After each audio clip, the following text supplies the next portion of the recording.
The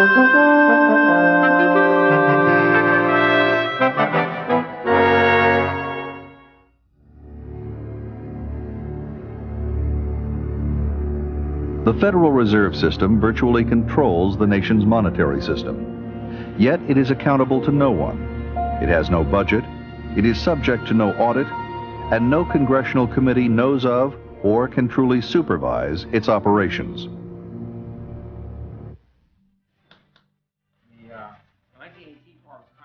These are the words of the late Professor Murray N. Rothbard, economist and academic vice president of the Ludwig von Mises Institute. The Institute is dedicated to the ideals of a free market and sound money. This program is dedicated to the memory of Murray N. Rothbard and his prolific work on money and banking.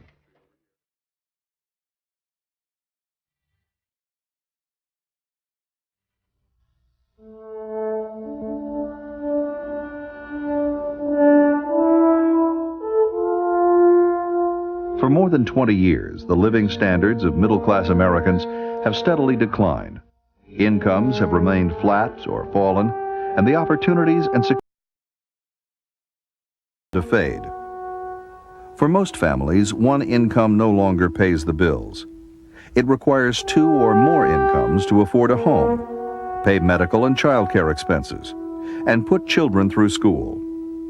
Unless present trends change, young workers are unlikely to ever live as well as their parents. Good jobs with a future are harder to come by. Education doesn't count for what it once did. Taxes continue to rise, while Social Security is going bankrupt. Private pensions are no longer reliable. Economic volatility and uncertainty are on the rise. Politicians espouse numerous theories about the cause of this country's economic woes.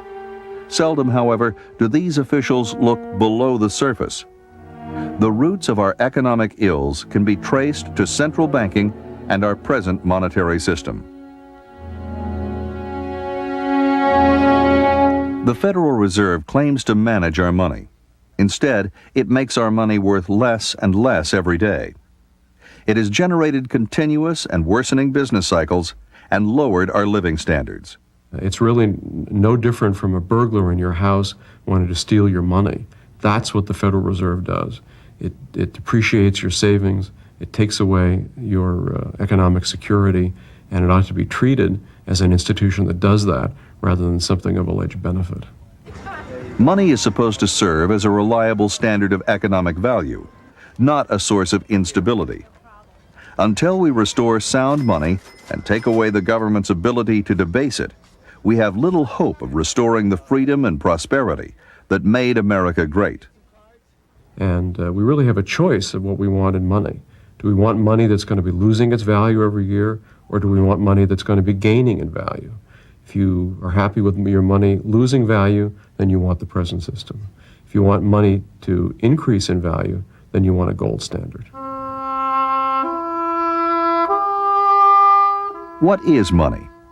As the good that makes exchange possible, it's the foundation of every economic activity. In the earliest times, people traded goods and services directly. This form of exchange is known as barter. That is, if a fishing tribe desired to have maybe wheat, which they themselves did not produce, they would seek out other individuals that produced wheat, and then they would exchange their fish. But barter had limitations in the marketplace. Well, actually, people perceived pretty quickly problems with that direct exchange. If you wanted, for example, fish, and you had wheat, but the people who had fish didn't desire the wheat, you were stuck, okay? Unless you went out and found some other good, possibly berries, that everyone in that society consumed. Then you would trade your wheat for the berries in full confidence then that you could turn around and trade the berries for the fish or anything else that you desired. Eventually, the most widely accepted goods in a society became valued for their use in indirect exchange. Money is simply another name for the most generally accepted medium of exchange.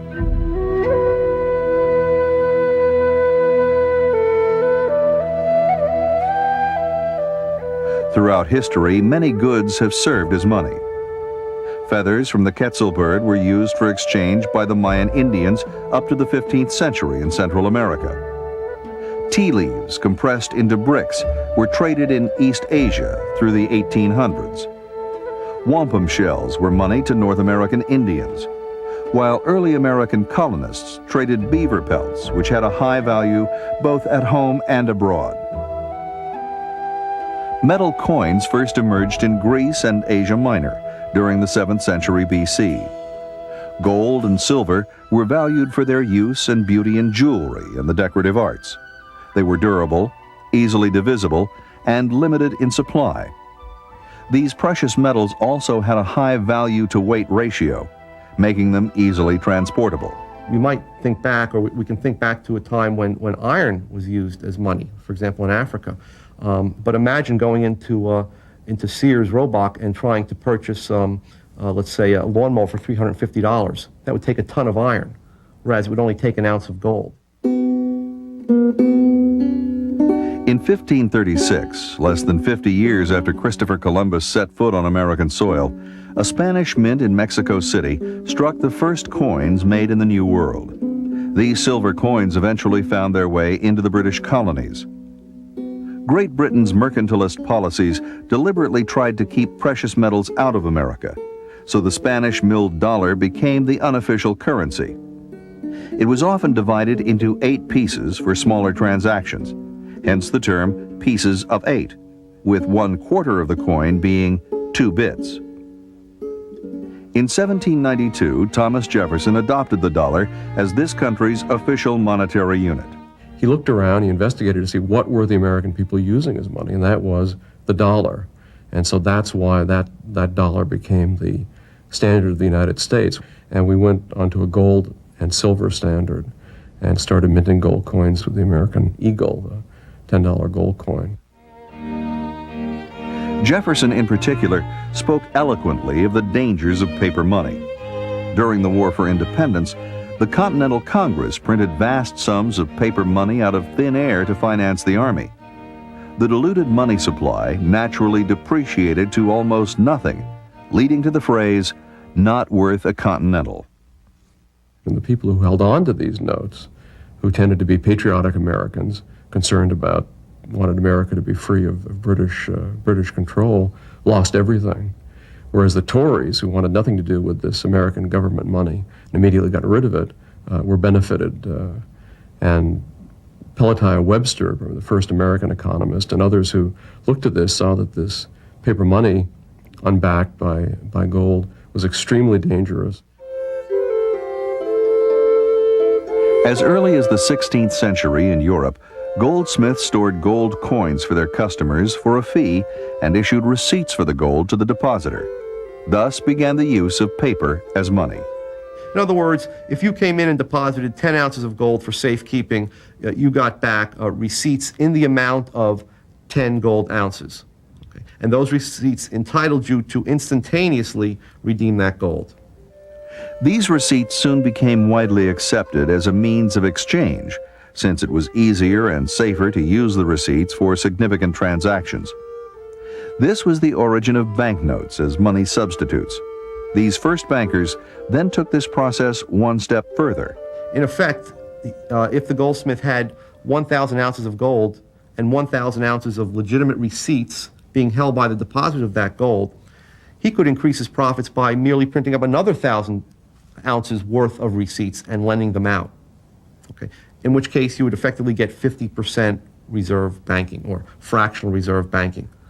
Only a fraction, 50% of the receipts were now backed by gold.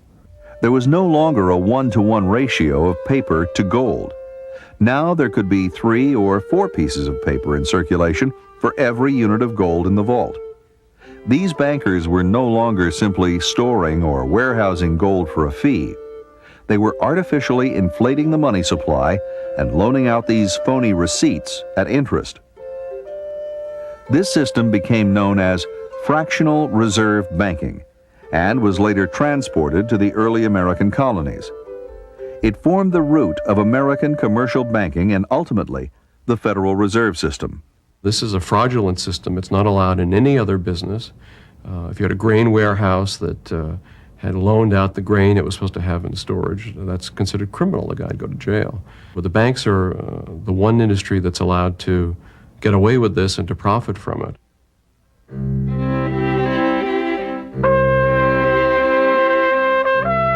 Alexander Hamilton became the first Treasury Secretary, and in 1791 set up the first Bank of the United States as America's central bank to expand the supply of paper money for the benefit of the government and the commercial banks.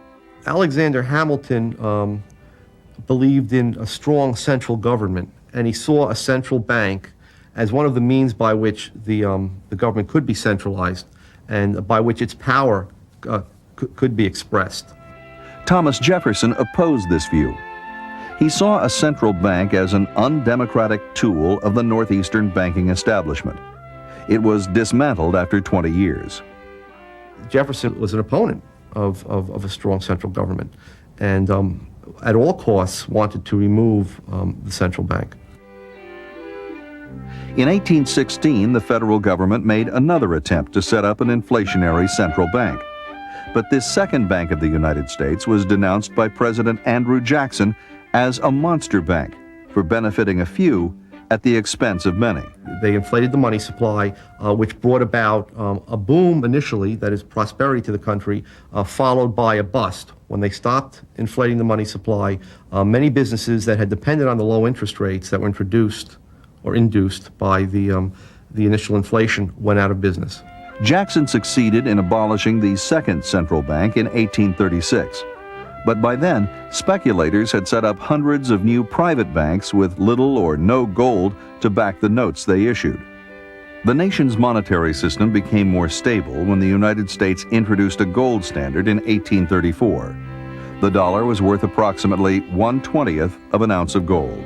The gold standard was understood by the founding fathers, by Andrew Jackson and others, as being a money of the people. That is, it was a hard money, a money that could not be tampered with, that could not be inflated to permit government expenditures skyrocketing. But by 1862, Abraham Lincoln needed to fund his invasion of the South. So once again, the government began to print up paper money.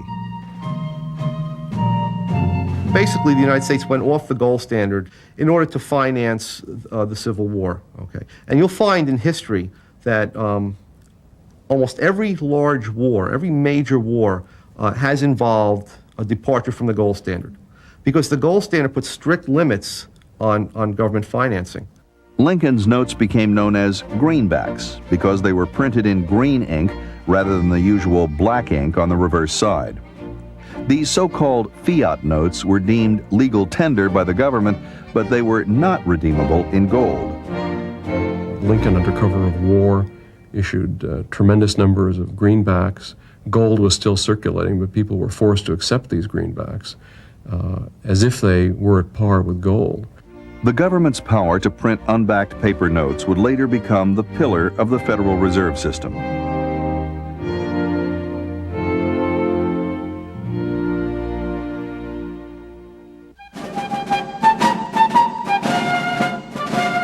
After the Civil War, the nation's monetary system became sounder when the U.S. adopted a gold standard. We went back on the gold standard in 1879 and had probably the greatest period of growth and of prosperity ever in the country's history. For nearly 20 years, the total output of goods and services grew at an unprecedented rate of 4% per year. The reason being that with a sound money and without the ability to manipulate the interest rate, we had a lot of genuine saving and investment, which then led to more capital goods and higher labor productivity in the United States. In the midst of this prosperity, the big industrialists and financiers were plotting to expand their empires with the help of government. With the passage of the Interstate Commerce Act of 1887, the large railroads succeeded in blocking their smaller competitors through regulation. The ICC was put in place in order to protect the railroad owners from competition. Okay, it was not the case that it was going to protect consumers or shippers. In fact, consumers were hurt because ultimately, with higher railroad rates, they were forced to pay higher prices for the goods and services that were shipped across the country. By 1896, they were poised to do the same thing with the banks. Two camps emerged as leaders in this economic war. They were led by J.P. Morgan, the world's most powerful private banker, and John D. Rockefeller, the oil tycoon. Morgan and Rockefeller were great adversaries, but despite their business differences, they both favored a central bank. They wanted cheap credit and an inflated money supply to finance the expansion of their empires. Together, they led the campaign to sell the idea to the American public, which later led to the founding of the Federal Reserve. If the American people got wind of the fact that this bank was not in their interests, okay, if in fact they understood that it was in the interests of the financial elites who would use it to inflate the money supply and in doing so increase their own revenues, there would have been hell to pay. The legislation would have never passed under those conditions. So it had to be sold to the American people as a way of making their currency more elastic. The bank reform campaign received a boost in 1907, when there was a run on some of New York's biggest banks thanks to their fractional reserves. Panic spread among depositors who got wind of the bank's insolvency and tried to withdraw their money. The Knickerbocker Trust failed, and two other institutions went to the brink of bankruptcy despite a $35 million bailout from J.P. Morgan. Wall Street swiftly adopted the fear of bank failures to sell the idea of a central bank, or lender of last resort, to the American public. And so the Federal Reserve was to be the lender of last resort. In case any bank got into trouble, they wouldn't have to worry. They'd get the cash from Washington, D.C. The question is, however, whether it is really desirable to have such a thing as a lender of last resort. The correct position appears to me that every single bank should be responsible for its own debts and contractual obligations. And if banks, through imprudent policy, then go bankrupt, this should not be considered a bad thing, but in fact considered to be a magnificent thing, because bankruptcies, the danger of bankruptcies, is precisely what makes banks adhere to sound policies. Bank runs and failures continued at an alarming rate. In 1908, the National Monetary Commission, headed by John D. Rockefeller Jr.'s father-in-law, Senator Nelson Aldrich, was set up to push for a central bank.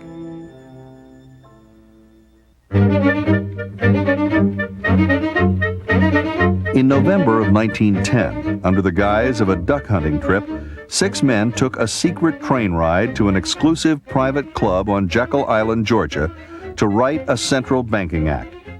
The classified gathering read like a who's who of American banking. There were 2 Rockefeller men, Aldrich and Frank Vanderlip of the National City Bank of New York, 2 Morgan men, Henry P. Davidson from Morgan Bank and Charles D. Norton, president of Morgan's First National Bank of New York, Paul Warburg, a Kuhn Loeb partner, and Assistant Treasury Secretary A. Piatt Andrew, who was friendly to both camps. They spent a week at the luxurious club as Morgan's guests, crafting the proposals that would form the basis of the Federal Reserve System. It would be 3 years before their vision was realized. Just before Christmas 1913, the Federal Reserve Act was passed by Congress and signed by President Wilson. It established a Federal Reserve System to oversee monetary policy and regulate the commercial banks. It's no coincidence that the Federal Reserve System was established by the Wilson administration. This was the height of the Progressive era, a time of tremendous government expansion and of special interest deals in Washington. There are 12 regional reserve banks concentrated in the East and the Midwest. The Board of Governors of the Federal Reserve controls and coordinates their activities. The board is made up of 7 members appointed by the president. Even though there were 12 regional banks, Wall Street soon ran the show. As president of the New York Fed, Morgan protege Benjamin Strong seized control of the board's open market committee operations. Strong would remain the dominant force at the Fed until his death in 1928. The Federal Open Market Committee, now based in Washington, directs the Fed's most important instrument of monetary policy, the purchase and sale of government securities on the open market. To increase the supply of money and credit, that is, to inflate, the Fed buys government securities from a few hand-picked firms with newly created money. To tighten money and credit, the Fed sells securities. In this, it can act on its own discretion. Every government wants the ability to create new money. Okay? It's an alternative to raising taxes. Taxes, as we said, when they're raised, tend to evoke a lot of resistance among the public. It's much less painless to increase the money supply. The effects, the negative effects, don't occur until 6 months, a year, 2 years later, at which time the increasing prices can be blamed on other factors, the weather, speculators, and so on. Another device the Fed uses to control the amount of money in circulation is setting the discount rate. This is the interest rate charged to member banks when they borrow short-term from the so-called discount window. If the Fed lowers the discount rate for its loans, commercial banks will likely borrow more from the Fed. This increases the amount of funds banks have to lend. Bank credit thus becomes cheaper, as reflected in lower interest rates on bank loans and credit cards. The increase in funds available for banks to lend also increases the amount of money in the economy.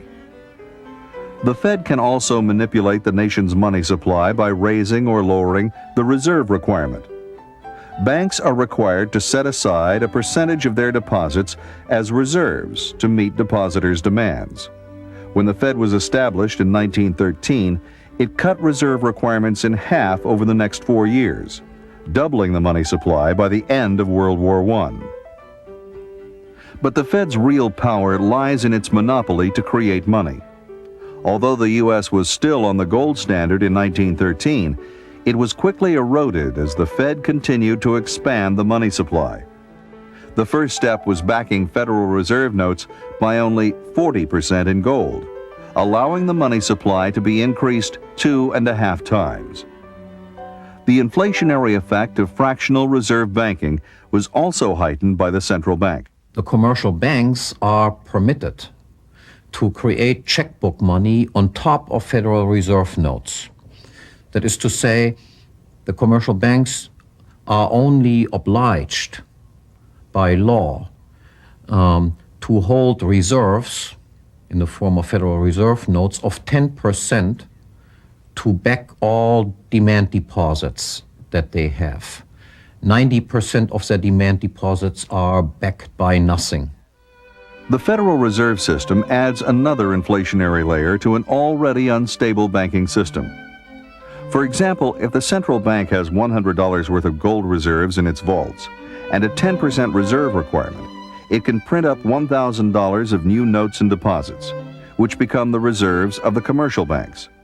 The commercial banks take this $1,000, and if they're required to hold 10% again in reserve, they can multiply the $1,000 into $10,000 through fractional reserve loans. So an inverted pyramid is created with $100 worth of gold or real money at the bottom and $10,000 of inflated paper money at the top. As this $10,000 in new paper money circulates in the economy, it drives prices up, therefore reducing the buying power of ordinary citizens. When they spend that money, the people who get the new money first and are able to buy products with it benefit, and the people who get it at the end lose, because when they go to spend it, prices have already gone up, and so they're able to buy less. And so there's a transfer of wealth and of power from some segments of the economy to others because of the actions of the central bank. And basically those who benefit are the government itself, big banks, and government contractors, and anybody who's closely associated with the federal government. By making enormous amounts of credit easily available, the Fed can also drive down interest rates, sending out the wrong signal to investors. It sets in motion an unsustainable investment boom that carries with it the seeds of its own destruction. It's this business cycle that is ultimately responsible for economic disasters such as the Great Depression. Soon after the Federal Reserve was established, the U.S. entered World War I. Once again, the government temporarily abandoned the gold standard to print more money to finance the war effort. The U.S. government borrowed heavily, and the national debt ballooned from $1 billion to $27 billion.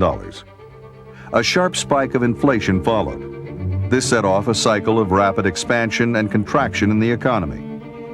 To dampen the overheated economy, the Fed halted its inflation, causing interest rates to nearly double over the next 18 months.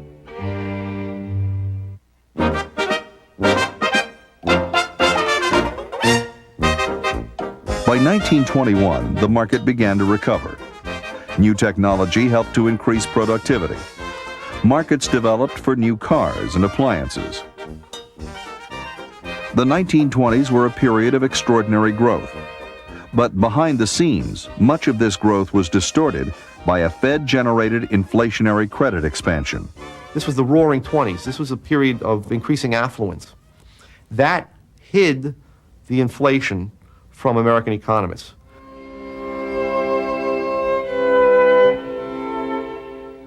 The Fed-generated bubble burst in the Wall Street crash of October 1929. Speculators who had borrowed money to buy shares when bank credit was readily available saw the stock market lose 1/3 of its value. Bank loans totaling $7 billion were outstanding. As the speculators defaulted on their loans, bank failures spiraled, and the Great Depression set in. Depositors lost their bank accounts, both their savings deposits and checking deposits. They saw them disappear into thin air. In 1932, Franklin D. Roosevelt was elected president and quickly implemented a New Deal policy of spending us to prosperity. Even though we needed lower taxes and lower spending, his administration would seek unprecedented amounts of money to finance its big government programs.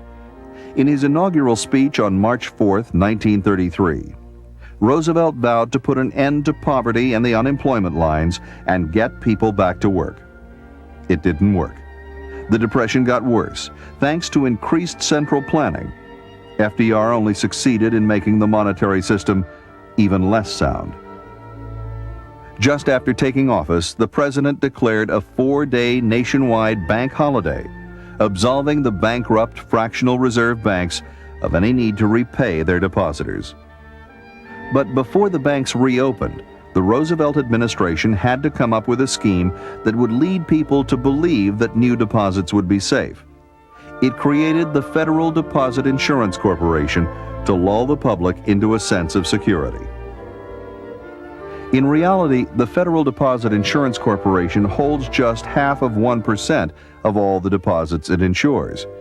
But what people are counting on is that the Fed, as the lender of last resort, would step in and print whatever money would be necessary to prevent a massive bank run.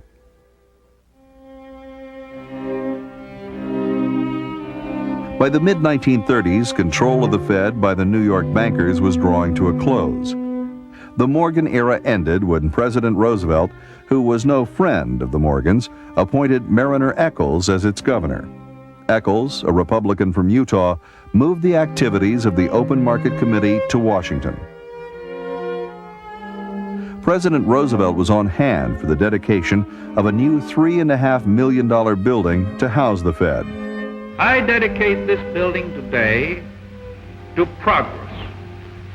progress toward the ideal of an America in which every worker will be able to provide his family at all times with an ever-rising standard of American comfort.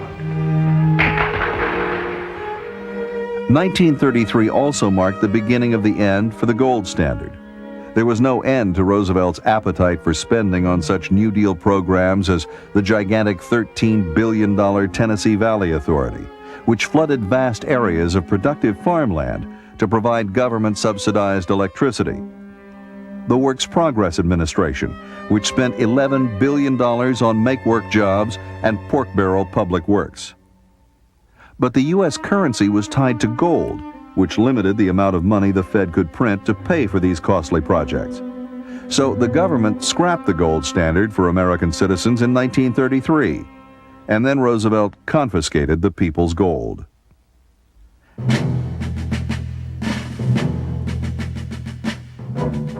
As in World War I, the warring parties in the Second World War abandoned the gold standard to finance the war with central bank-generated inflation.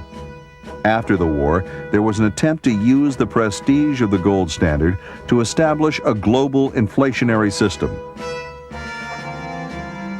The world's financial leaders met at Bretton Woods in New Hampshire under the direction of the famous economist John Maynard Keynes.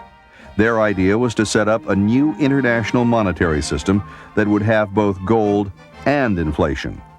Under this system, the U.S. dollar would be redeemable in gold, but only for foreign official institutions, central banks and foreign governments, at the rate of $35 per ounce. All other currencies would have fixed exchange rates with the U.S. dollar, and they would be redeemable in U.S. dollars.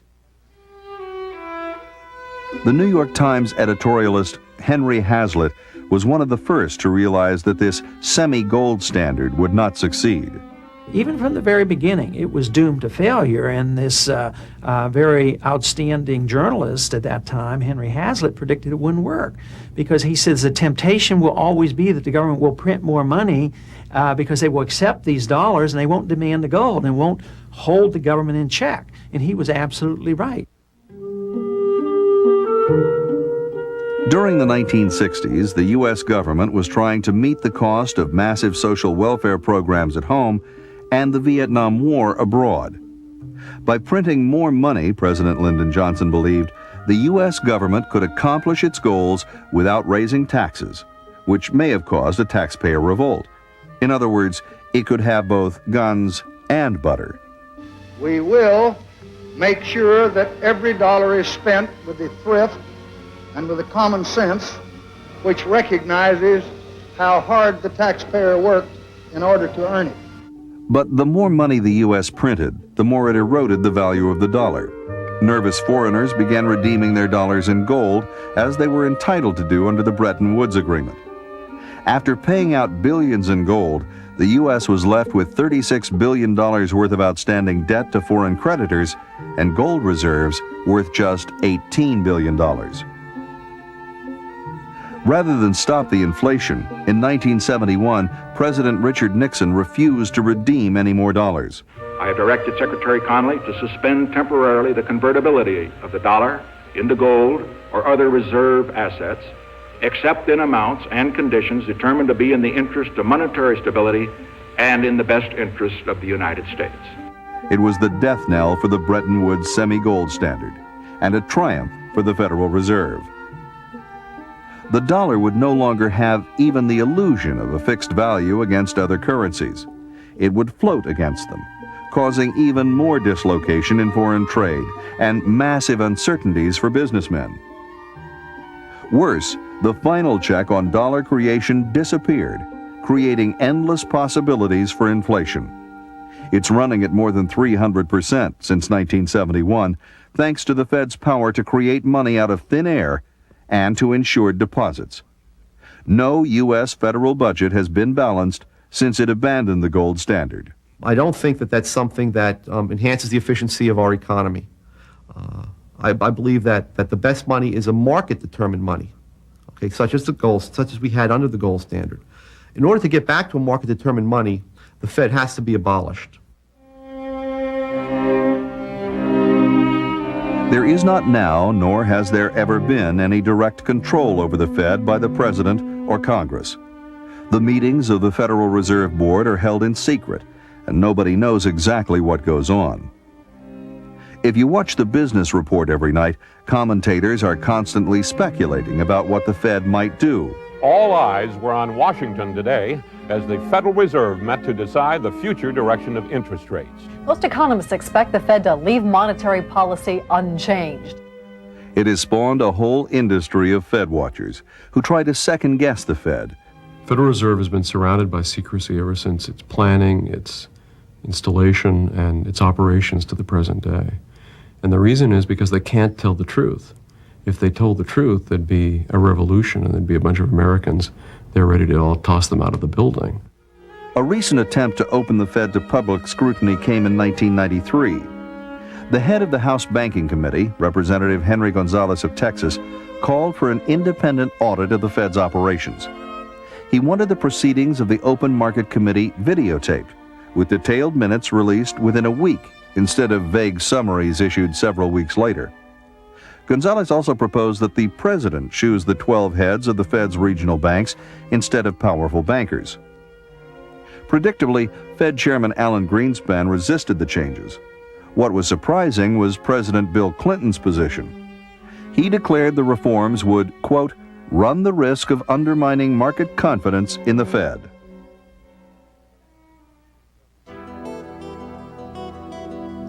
After the Mexican government inflated and devalued the peso in 1995, the Mexican economy went into a tailspin.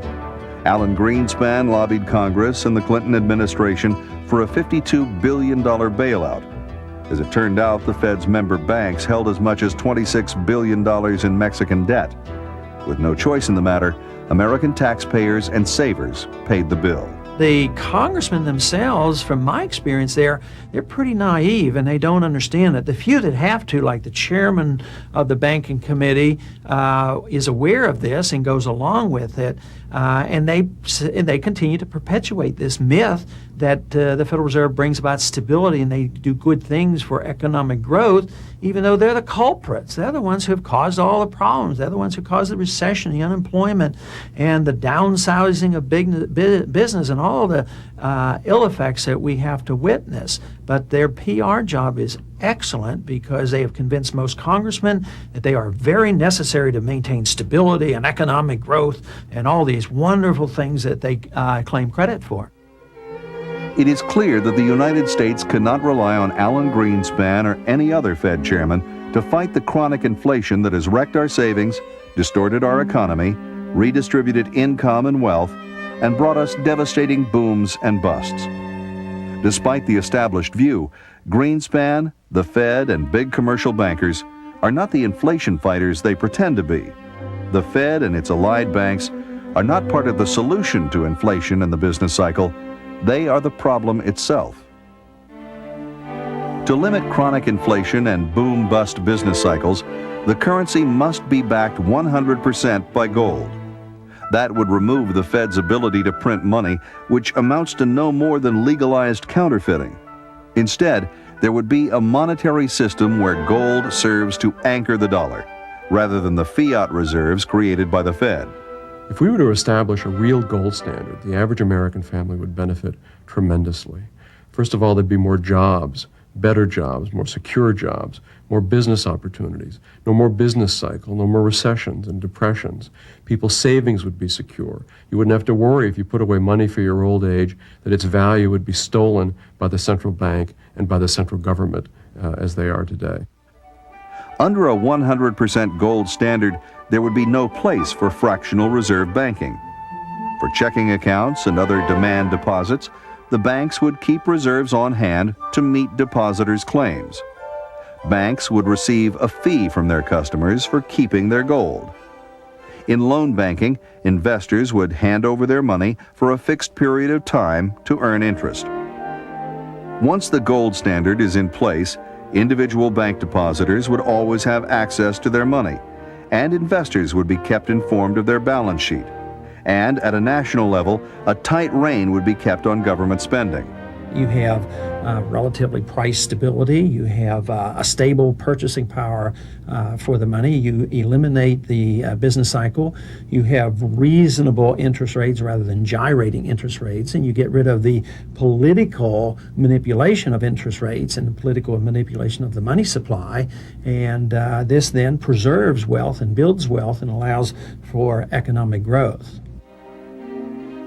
It's as simple as this. Sound money means economic prosperity and limited government. Unsound money means inflation, recessions and depressions, and big government. What sort of system do we want for our families? Don't we want prosperity and security that we can hand on to future generations?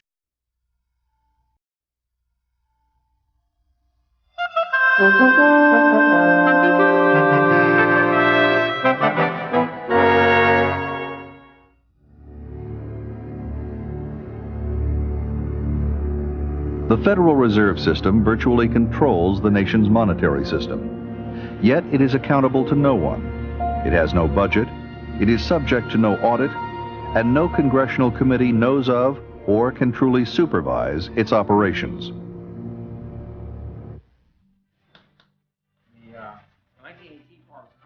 These are the words of the late Professor Murray N. Rothbard, economist and academic vice president of the Ludwig von Mises Institute. The Institute is dedicated to the ideals of a free market and sound money. This program is dedicated to the memory of Murray N. Rothbard and his prolific work on money and banking.